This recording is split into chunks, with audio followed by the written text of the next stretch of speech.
Uy, be. Tulungan mo na kaya ako dito nang matapos na tayo. Wait lang naman, be.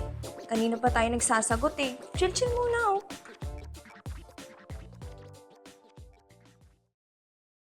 Ay, ang pogi talaga ng bebe ko. Nangangarap na naman to.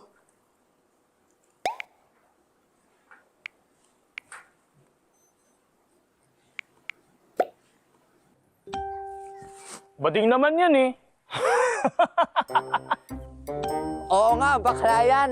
Tingnan mo nga oh, kapalang makeup, kulay pink pa ang buhok. Aba, hinahamon ako nitong mga to, ah. Excuse me? Sinong bading? Eh, mas lalaki pa yan sa inyo. Wala, hindi. Bading talaga yan. Jowa niya yung isa niyang kagrupo. Tingnan mo naman oh, may lalaki bang malambing sa kapwa niya lalaki? Granting na bading sila. Anong problema doon?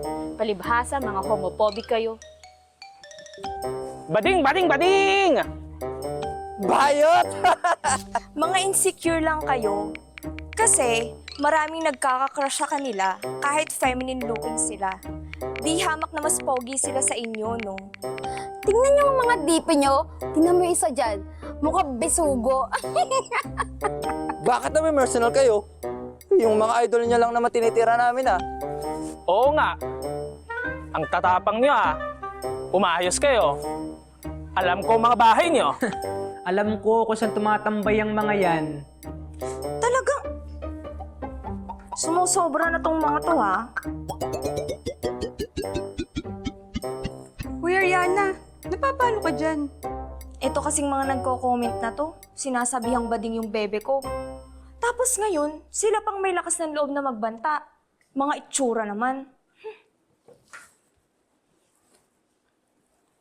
Alam mo, be, may mga bagay na dapat iniiwasan na lang para hindi tayo masangkot sa mga away na wala namang naidudulot ng mabuti.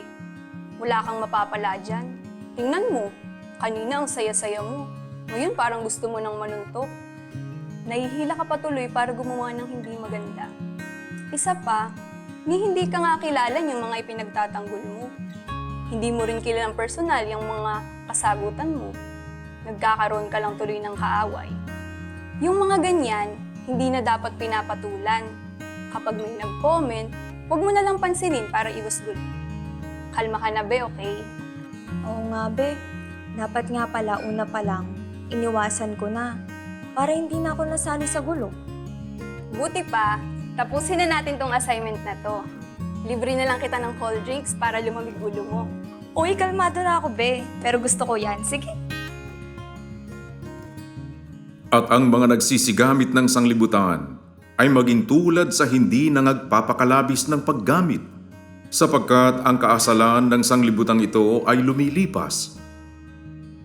Unang Korinto 7:31